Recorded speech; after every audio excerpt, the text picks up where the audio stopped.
नमस्कार, prime debate में आपका स्वागत है। हम ग्लोबल पंजाब के नॉर्थ अमेरिका के दर्शकों का और संगत टीवी के यूके और यूरोप के दर्शकों का भी स्वागत करते हैं।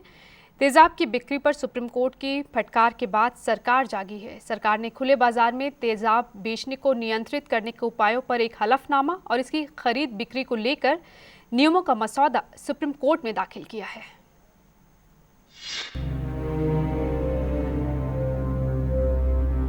मैं 10th क्लास में पढ़ती थी और वॉलीबॉल खेलती थी और दो लड़कों ने बाइक पे आके मेरे फेस पे एसिड डाल दिया और उससे मेरा चेहरा बिल्कुल ख़राब हो गया है और मेरी एक आँख की रोशनी भी चली गई है। मेरी ज़िंदगी बिल्कुल ख़राब हो गई है। नहीं अब मैं बाहर जा सकती हूँ, घर में रहती हूँ। मैं तो चाहती हूँ कि उसको फांसी की सज़ा हो। महिलाओं पर तेजाब से हो रहे हमलों को देखते हुए केंद्र सरकार ने खुले बाजार में तेजाब की बिक्री के नियम सख्त करने का प्रस्ताव रखा है। केंद्र सरकार ने सुप्रीम कोर्ट में नियमों का जो मसौदा रखा है, उसमें बताया गया है कि फोटो पहचान पत्र और निवास प्रमाण के बिना तेजाब नहीं खरीदा जा सकेगा। यही नहीं, तेजाब की बिक्री के लिए दुकानदार को भी लाइसेंस लेना होगा। केंद्र सरकार ने अपने प्रस्ताव में ये भी कहा है कि अब तेजाब को जहर की श्रेणी में रखा जाएगा। सरकार ने एसिड हमलों की पीड़ितों के पुनर्वास का एक मसौदा भी अदालत के सामने रखा है। अपोलो में दिल्ली वालों ने हमें 20 लाख का एस्टीमेट दिया था, जो हमने गवर्नमेंट को दे दिया है। उन्होंने बोला था पैसे मिल जाएंगे, पर अभी तक नहीं मिले हैं। या तो सरकार मेरा इलाज करवा दे या हमें पैसे दे दे। हमारे पास इतने पैसे नहीं है कि हम पहले खुद इलाज करवा सके फिर गवर्नमेंट को बिल दे। हमारे पास इतना पैसा नहीं है। 9 जुलाई को सुप्रीम कोर्ट ने केंद्र और राज्य सरकारों को फटकार लगाई थी कि वे खुले बाजार में तेजाब की बिक्री रोकने के लिए कुछ नहीं कर रही, जबकि रोज ही तेजाब से हमलों के मामले सामने आ रहे हैं। एक सर्वे के मुताबिक हर साल दुनिया में 1500 तेजाब हमलों के मामले सामने आते हैं। उनमें से 80% महिलाएं ही शिकार बनती हैं। वहीं भारत में 2011 की एक रिपोर्ट के मुताबिक 1999 से 2010 के बीच 153 मामले सामने आए। इनमें से भी कई मामले इस वजह से सामने नहीं आ पाते कि पीड़ित बोलने से डरते हैं। आमतौर पर इन हमलों की शिकार महिलाएं होती हैं। घरेलू हिंसा, टूटा प्रेम संबंध जैसे कई मामलों में गाज महिलाओं पर गिरती है। कई मामलों में देखा जाता है कि दोषी जमानत पर रिहा हो जाते हैं और उनकी जिंदगी आगे बढ़ जाती है, जबकि पीड़ित की जिंदगी वहीं की वहीं थम कर रह जाती है। जो मसौदा सरकार ने सुप्रीम कोर्ट के सामने रखा है, क्या वो काफ़ी है? इसके अमल में आने से क्या हमले कम होंगे? इसी मुद्दे पर चर्चा करने के लिए आज हमारे साथ स्टूडियो में मौजूद हैं HC अरोड़ा, सामाजिक कार्यकर्ता हैं, पेशे से वकील हैं, तेजाब हमलों के कई मामले अदालत तक लेकर जा चुके हैं।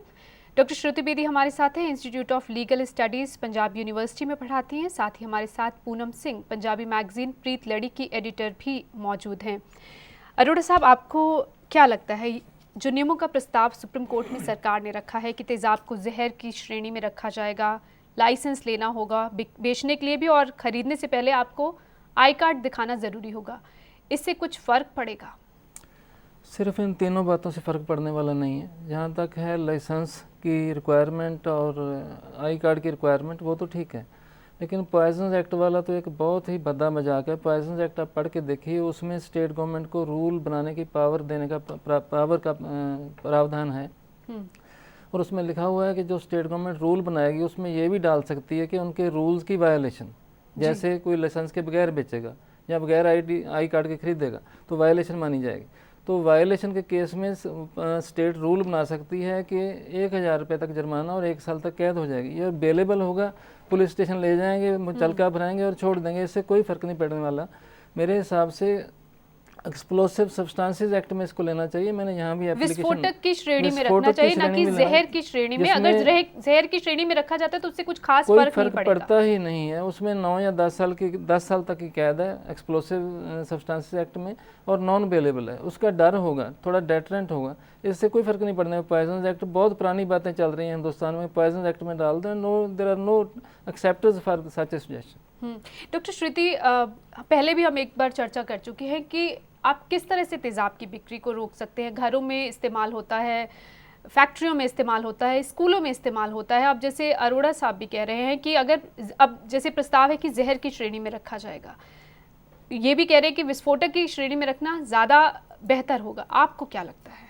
इसका तो मेरे ख्याल से एक सेपरेट कानून बनाना चाहिए जैसे हमने अगर हम बांग्लादेश का ही एग्जांपल लेते हैं, वहाँ पे उन्होंने सेपरेट लॉ बनाया है एसिड अटैक प्रिवेंशन के लिए, जिसमें उसकी सेल को रेगुलेट करा है, बैन करा है कई पर्पसेस के लिए। और सिर्फ लाइसेंस तो है ही, रेगुलेशन ऑफ सेल आ जाता है अगर आप उनको मतलब जिसको बेच रहे हैं उसका सब कुछ डिटेल्स आप रजिस्टर में उसमें एंटर हो रही है, फ़ोटो आईडी है, वो सब कुछ है। पर दो पहलू हैं इसके भी, क्योंकि एक है डेटरेंस, मतलब उसको रोकना, और उसके बाद है कॉम्पनसेशन विक्टिम का। हमले हो ही ना, उसके लिए कुछ कदम उठाए जाएं, और अगर ऐसा कुछ होता है तो उसके बाद क्या प्रावधान हो? बिल्कुल, तो डेटरेंस रोकने के लिए हमें थोड़ा सा सख्त कानून की ज़रूरत है, जो ये जैसे सर ने बोला वो काफ़ी नहीं होगा। अगर हम सेपरेट लॉ बनाते हैं, जैसे बांग्लादेश में अगर एसिड अटैक होता है वाइटल ऑर्गन्स पे, तो डेथ पेनल्टी तक है, और उससे कम मतलब कहीं पे है बॉडी पे, तो एटलीस्ट 7 से 14 साल उसकी सज़ा है। मतलब जो हमला हुआ है वो कितना गहरा है उसे देखते हुए सजा का प्रावधान हो, जबकि यहाँ ऐसा नहीं है।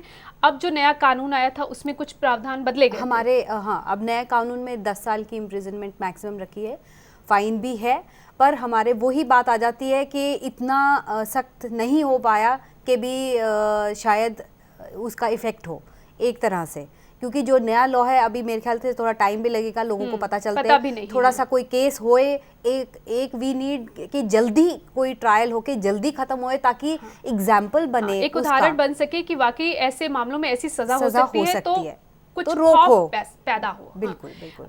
पूनम सिंह जी, आपको क्या लगता है, आप महिलाओं से जुड़े मुद्दे उठाती रहती हैं, जब भी हमला होता है तो उसके बाद जो दोषी है उसको तो कुछ वक्त की सज़ा मिल जाएगी, अगर वो पकड़ा जाता है तो। अव्वल तो प्रीति राठी का जैसे मामला आया था मुंबई में, पकड़ा ही नहीं गया अभी तक, ये तो पता ही नहीं चल पाया कि उसका मुजरिम है कौन।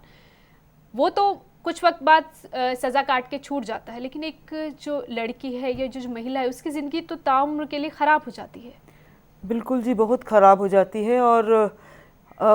और बड़े दुख की बात यह है कि ये तो 1, 2, 4, 5, 10 घटनाएं बढ़ती भी जा रही हैं, लेकिन औरत के बड़े आप उसमें देखें तो उसका हिलना जुलना, उसका सोचना, हर चीज़ के ऊपर एक अंकुश लगाने की कोशिश से ही ये चीज़ निकलती है, जो और भी गहरे दुख की बात है। आपका मतलब है मानसिकता इसके लिए दोषी है ऐसे हमलों के लिए? जी बिल्कुल, जो है समाज जो है उसमें लड़के किस तरह बड़े किए जाएं, किस तरह से पाले जाएं कि वो लड़कियों के लिए एक इज़्ज़त रखें, उनकी इच्छा के लिए एक इज़्ज़त रखें। इससे उलट ही हम लोग देखते हैं कि जो मांगा वो मिल गया, इस तरह से पाले जाते हैं। नहीं मांगा, जो मांगा नहीं मिला तो उसकी हम सजा देंगे, तोड़ फोड़ की। और ज्यादातर मामलों में यही देखा गया है कि लड़कों ने लड़की पर डाल दिया क्योंकि प्रेम प्रस्ताव था, लड़की ने स्वीकार नहीं किया और एक बदला लिया गया। हमारे साथ तेजाब पीड़िता हैं, रोहतक से जुड़ रही हैं। डे एंड नाइट में आपका स्वागत है। आप पर हमला हुआ था तेजाब का, और अब हमने आपकी तस्वीर पहले वाली भी देखी और अब भी देखी है। क्या जिंदगी में आप अपनी अब फर्क महसूस करती हैं? हेलो, आप हमें सुन पा रही हैं?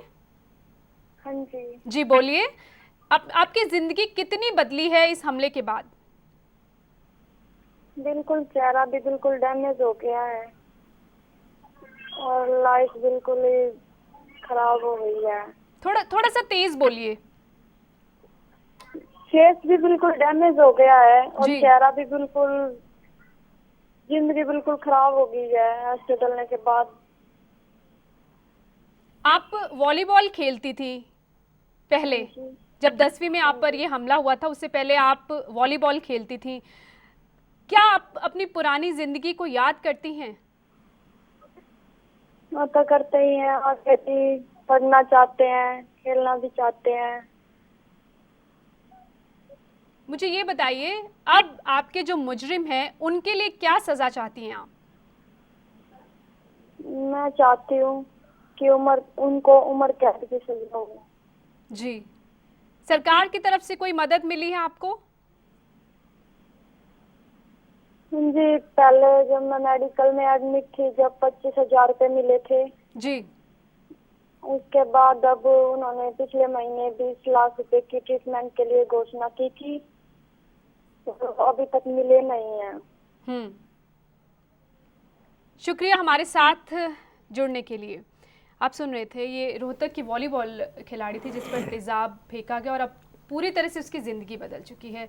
सरकार भी मदद तो कह रही है हम करेंगे, लेकिन वो यही कह रहे कि कह दिया जाता है लेकिन जब तक मिलेगा मुआवजा तब तक बहुत काफ़ी देर हो जाती है। अरुण साहब क्या कहेंगे? जैसे इनका भी ये कहना है कि हमें एडवांस में मुआवजा दिया जाए। एडवांस में मुआवजे की ज़रूरत नहीं, आप हॉस्पिटल आइडेंटिफाई करने चाहिए सरकार को, वहाँ पे तुरंत इलाज शुरू हो जाए और गवर्नमेंट उनको रिइम्बर्स करे। और इलाज करने से इनकार करने पर उन्हें भी पनिशमेंट होनी चाहिए, कंपलसरी होना चाहिए। ये ना हो कि वो भी कहना शुरू कर दें कि नहीं पैसे चेक लेने दो आपका, या टाल मटोल करनी शुरू कर दें। तुरंत इलाज शुरू होना चाहिए और रीइम्बर्समेंट हॉस्पिटल्स को होनी चाहिए, आइडेंटिफाई होने चाहिए। ऐसे नहीं है कि ये तो ब्यूरोक्रेटिक हर्डल्स में फिर अटक गया, क्या फ़ायदा है ऐसे सिस्टम का? क्योंकि हॉस्पिटल वाले तो पहले पैसे ही मांगते हैं कि आप पहले एडवांस में पैसे दीजिए, उसके बाद हम इलाज करेंगे। और प्लास्टिक सर्जरी का खर्च भी बहुत ज़्यादा है। खर्चा होता है। एग्रीमेंट इन्हें करना पड़ेगा हॉस्पिटल्स के साथ कि हम रीइम्बर्स करेंगे, तुरंत इलाज शुरू करना होगा। आप कोई ना कोई फार्मूला फिक्स कर सकते हैं, पैरामीटर्स फिक्स कर सकते हैं कि पीजीआई के रेट होंगे, क्या होगा, लेकिन इलाज फ्री होना चाहिए और तुरंत होना चाहिए। ये पहल सरकार को करनी चाहिए। पड़ेगी, अदरवाइज कोई फ़ायदा नहीं है ऐसे प्रोविज़न बनाने का कि 25,000 रुपये दे दिया। 25,000 तो एक मेरे इंसल्ट टू द इंजरी है। 25,000 रुपये देने के बाद फिर बाकी के लिए वो धक्के खाती रहे जो विक्टिम है, ये तो कोई बात नहीं बनती। डॉक्टर श्रुति, एक तरह से जहन भी लड़की का छलनी हो चुका होता है ऐसे मामलों में। जो ज़िंदगी वो जी रही थी, जैसे इसी की बात करें, वॉलीबॉल खेलती थी, 10वीं में पढ़ती थी, स्कूल जाती थी, अब वो कहती है ना मैं बाहर निकल सकती हूँ, मुझे अच्छा नहीं लगता, लोगों से बचकर मैं रहती हूँ कि कोई मुझे देखे ना। ऐसे जिस दौर से वो गुजर रही होती, वहाँ से वो कैसे निकलेगी? कितना मुश्किल होता है उसको निकालने का। बस वही दूसरा पहलू जो मैं कह रही थी पहले कि एक तो रोकना, दूसरा उसको ठीक करना, जो हो गया उसको ठीक करना। उसके लिए गवर्नमेंट को मतलब अंदर आके पूरी सपोर्ट के साथ कुछ ना कुछ करना पड़ेगा, जो इतना हो कि भी उसकी लाइफ 90% एटलीस्ट वापस ला सके। इस टाइम से जो गुजर रही है, जो हो गया, अब वो तो हम नहीं कर सकते, पर उसको ठीक करना उसकी जिम्मेवारी है। वेलफेयर स्टेट है हमारी गवर्नमेंट, हम पब्लिक का ध्यान रखना है उसको। तो इसका प्रस्ताव भी था कि विक्टिम कॉम्पनसेशन बोर्ड हो, हर स्टेट में हो, जहाँ पे कोई भी विक्टिम है, स्पेशली जैसे विमेन हैं, उनका स्पेशल काउंसलिंग हो सकती है। प्लस आप उसको इमीडिएटली, आपके रूल्स हैं यहाँ पे उनको मॉनेटरी रिलीफ देने के लिए, जिससे उनका जिस तरह से इलाज पॉसिबल है, एसिड विक्टिम का तो स्पेशली जिस तरह से इलाज पॉसिबल है वो फटाफट शुरू हो। जैसे इन्होंने भी कहा हॉस्पिटल्स में हो, पर ये एक अगर हमारे पास ऑर्गेनाइजेशन होगा, हर स्टेट में होगा, उसके रूल्स बने होंगे, खास संस्था बनाई जाए तेजाब पीड़ितों की मदद के लिए। सारे क्रिमिनल मतलब केसेस जैसे विक्टिम्स हैं, कोई भी क्रिमिनल केस है, चाहे रेप है, चाहे तेजाब का है, कोई और है, वो वहाँ पे अगर उनको रिलीफ मिल सकता है गवर्नमेंट की तरफ से, गाइडलाइंस पूरी ठीक से बनी हो कि ये होए तो हम इतने देंगे, इतना और उस पर भी नजर रखी जाए तो कुछ सुधर सकता है। जल्दी करें, थोड़ा जल्दी करें, जितना डिले करेंगे उतने तो लाइफ तब खत्म कहीं हो जाके गई। शायद इनकी कुछ मदद हो सकती है। पूनम सिंह जी, आपको क्या लगता है? और जैसे डॉक्टर श्रुति कह रही हैं कि एक संस्था बनाई जानी चाहिए, और अब अभी जैसे मैं अरोड़ा साहब से भी बात करी थी कि ऐसा है, प्रावधान है, लेकिन जो रवैया है वो ढीला ढाला है, तो फिर तो कुछ बदलने वाला नहीं है।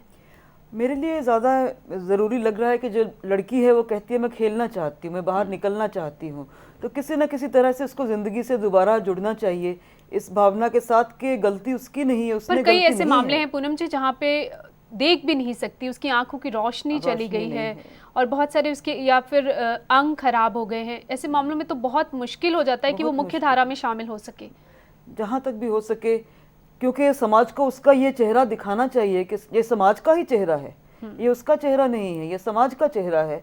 तो उसी को लेकर के वो आगे अपने में दम भरकर और आगे ज़रूर बढ़े और अपने लिए हर जगह एक जगह मांगे जहाँ पर वो काम कर सके, हिलजुल सके, घूम फिर सके, मिलजुल सके। अरोड़ा साहब, अब जैसे सुप्रीम कोर्ट ने सांसदों और विधायकों के मामले में एक कड़ा फैसला लिया है, आपको लगता है ये इतने संवेदनशील मुद्दा है तेजाब हमले का कि इस पर भी कुछ ना कुछ कड़े फैसले लेने होंगे? कड़े फैसले तो सुप्रीम कोर्ट और ऑनरेबल हाई कोर्ट्स को लेने ही होंगे, लेकिन उसको कड़ा फैसला आप उस कड़े फैसले और इस इशू में बहुत फ़र्क है। वहाँ पे एक लॉ था, लॉ की इंटरप्रिटेशन थी, लॉ को रद्द करने की सुप्रीम कोर्ट को पावर है यदि अनकॉन्स्टिट्यूशनल है। सारे हिंदुस्तान में बाकी पब्लिक सर्वेंट तो जब कन्विक्ट हो जाते हैं, नौकरी से बाहर हो जाते हैं, जब तक स्टे नहीं मिलता कोर्ट से, और ये जो एमएलए एमपी थे ये कंटिन्यू करते थे, जस्ट अपील डाल दो जैसे पोस्ट ऑफिस में, आप कंटिन्यू करो। सो वो चीज़ें इन चीज़ों से मेल नहीं खाती। यहाँ सुप्रीम कोर्ट को अपनी एक्स्ट्रा ऑर्डनरी पावर्स यूज़ करने वाली बात है, और इसमें कोर्टों कई बार बहुत ध्यान रखना पड़ता है, नहीं तो क्रिटिसिज्म प्रोएक्टिव होने की बात शुरू हो जाती है। तो लेकिन यहाँ करने तो कड़े फैसले ही पड़ेंगे, अदरवाइज गवर्नमेंट्स करने वाले नहीं। आपने देखा है पॉइजन एक्ट की बात, हाँ, जो नियमों का मसौदा रखा है आपके हिसाब से तो वो तो बहुत कुछ लचर भी है, नहीं है। हाँ, बहुत ढीला है। और रिहेबिलिटेशन के लिए कंक्रीट प्रपोजल होनी चाहिए थी, ना कि हम विचार कर रहे हैं। फॉर एग्जांपल, क्या ब्लाइंड को नौकरी नहीं मिलती हैंडीकैप्ड में? तो ब्लाइंड को हैंडीकैप्ड कोटे में रखो, और सभी जितने भी डिफॉर्मिटी वगैरह हो जाती है, इंजरी हो जाती है, जो भी है डिस्फिगरमेंट फेस की हो जाती है किसी की भी, उसको टोटली हैंडीकैप्ड में ट्रीट करो, रात उसमें से अलग कोटा रखो, ताकि कोई इनसे डिस्क्रिमिनेशन ना कर सके कि किसी और ब्लाइंड को रख ले, इसको ना रखा। इनके लिए उसमें कोटे में कोटा रखना चाहिए ताकि इनकी ज़िंदगी दोबारा ये चला सकें। लक्ष्मी की भी जो हमने याचिका सुनी थी वो भी यही कह रही थी कि कुछ खास प्रावधान हमारे लिए हो, हमारे लिए सरकारी नौकरियों में जगह मिले। बिल्कुल होना चाहिए, तभी जाकर कोई बात बनेगी। लेकिन ये भी कहा जाता है कि इनके साथ अक्सर बुरा ही व्यवहार होता है, क्योंकि जिस तरह से इनका चेहरा खराब हो चुका होता है, इन्हें बिल्कुल अलग श्रेणी में रख दिया जाता है। इसीलिए तो मैं कह रहा हूँ कि हैंडीकैप में भी इनका अलग से कोटा होना चाहिए, कि सिर्फ एसिड पीड़ित हैं जो उन्हीं को रखा जाएगा उन पोस्टों के ऊपर। पोस्टें आइडेंटिफाई करना चाहिए, इलाज करवा के जितना ठीक हो सकता है चेहरा वगैरह, उसके बाद इनको ये नौकरियों में कोटा देना ही चाहिए, अदरवाइज रिहेबिलिटेट नहीं हो पाएंगे। कोई अनपढ़ है तो उसे कुछ और दे देना चाहिए, फेयर प्राइस शॉप्स हैं, कुछ और हैं, कुछ ना कुछ किसी सिस्टम से रिहेबिलिटेट करना चाहिए, बातों से नहीं। 2-4-5 लाख दे देंगे तो उससे कोई फर्क पड़ने वाला नहीं, वो खर्च हो जाएगा, इलाज पे खर्च हो जाएगा। और सारी उम्र उसने जीना है आगे, और वो कैसे निकालेगी ये लड़कियां, ये पता नहीं। डॉक्टर श्रुति, जैसे चेहरा अपना वो खराब हो चुका है, इस फीलिंग के साथ एक लड़की का आगे बढ़ना कितना मुश्किल आपको लगता है होता है, और उसके बाद खुद को ये समझाना कि नहीं, अभी भी मैं जी सकती हूँ, अभी भी ज़िंदगी में कुछ बुरा नहीं हुआ। देखिए, ये तो बहुत ही, मैं कहती हूँ, एक तरह का पूरी लाइफ उसकी ख़राब हो गई है। आगे जाके मतलब उसका जो भी उसके मन में था, मैंने ये करना है या कर रही थी, उसकी ज़िंदगी में बिल्कुल फुल स्टॉप आ गया है, एक रुक गई है वो। अभी तो अटैक हुआ है, वो अपने उससे ही बाहर नहीं निकल पाती कि मेरे साथ ये क्यों हो गया है, क्या हो गया है। इतनी मानसिक उसकी अवस्था इतनी ख़राब हो जाती है। मेरे ख्याल 1 साल तो इन्हीं चीज़ों में लगता है कि अपने आप को समझाने में कि भी मेरे साथ कुछ ऐसा हो गया है। कई बार सुना है कि इन मामलों में लड़कियों ने खुदकुशी की भी कोशिश की है कि अब तो ज़िंदगी में कुछ बचा नहीं, ये सोच रह जाती है। बिल्कुल। लेकिन सकारात्मक सोच बन सके, इसके लिए भी आप जैसे कह रही थी कि संस्थाएं होनी चाहिए, उन्हें आगे आना होगा। उनके आगे बिल्कुल, जैसे ये संस्था जैसे मैंने कहा है बाकी कंट्रीज़ में भी है, वहाँ पे आपके साइकोलॉजिस्ट हों जो उनके साथ बात कर सकें। उनके ट्रीटमेंट के साथ साथ मानसिक ट्रीटमेंट भी बहुत ज़रूरी है, फिज़िकल के साथ, जो उनको बता सके। हमारे सोसाइटी में भी अवेयरनेस हो कि भी लोग उनको एक्सेप्ट करें, उनको दोबारा ऐसे ना ट्रीट करें, समाज की मुख्य धारा में हम ला सकें वापस। एक जो हमले अरोड़ा साहब बढ़े भी बहुत हैं, क्या ये रिपोर्ट हो रहे हैं इस वजह से, या वाकई लगता है कि ऐसा तो नहीं, सुन के लोगों को बड़ा इजीली लगता है और आसानी से तेजाब बाजार में मिल रहा है? एक्चुअली मामले बढ़ रहे हैं। और पहले आप बात कर रही थी तभी मैं सोच रहा था कि मुझे बोलना होगा, ये नया कानून कोई चेंज नहीं लाया है। 10 साल की कैद रख दी तो क्या हो गया इसमें? पहले वाले अटेम्प्ट टू मर्डर 307 लगा देते थे, अब ये 326A हो गया, कोई फ़र्क तो पड़ा नहीं है।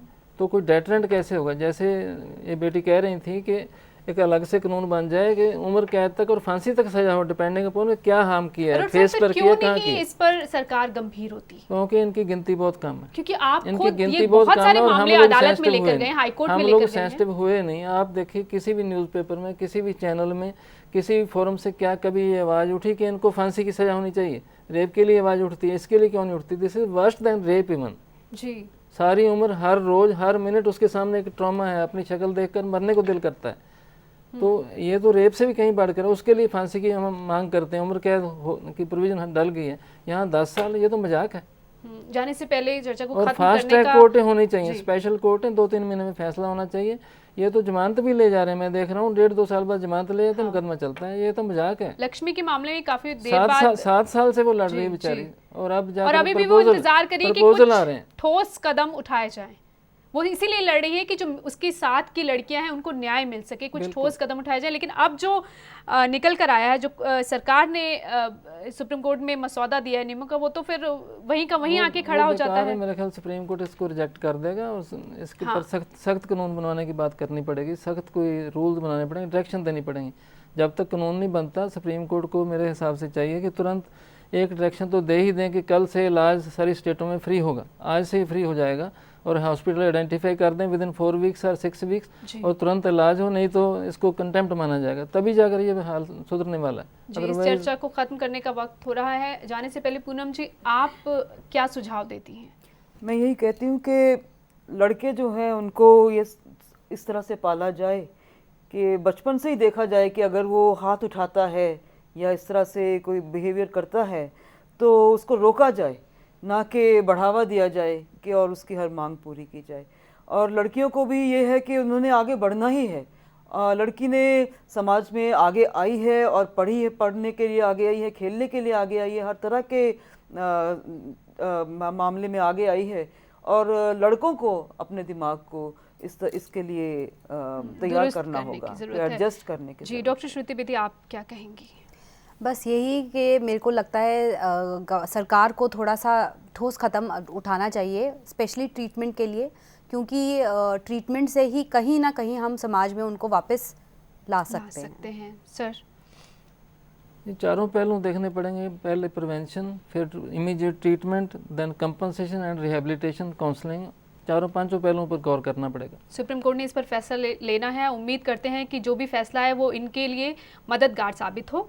तेजाब हमले के घाव जिस्म को ही नहीं जहन को भी छलनी कर देते हैं। उम्मीद करते हैं कि प्रस्तावित नियमों से कुछ हालात बदलेंगे और आने वाले वक्त में इन मामलों में कानून का इतनी कड़ाई से पालन होगा कि फिर कोई तेजाब के हमलों का शिकार ना हो सके। नमस्कार। खबरों की दुनिया में आइए, हमारे साथ कहीं भी और कभी भी जुड़िए। हम मिलेंगे फेसबुक पर, हम दिखेंगे यूट्यूब पर, हमें फॉलो कीजिए ट्विटर पर। खबरों के साथ बने रहिए रात दिन।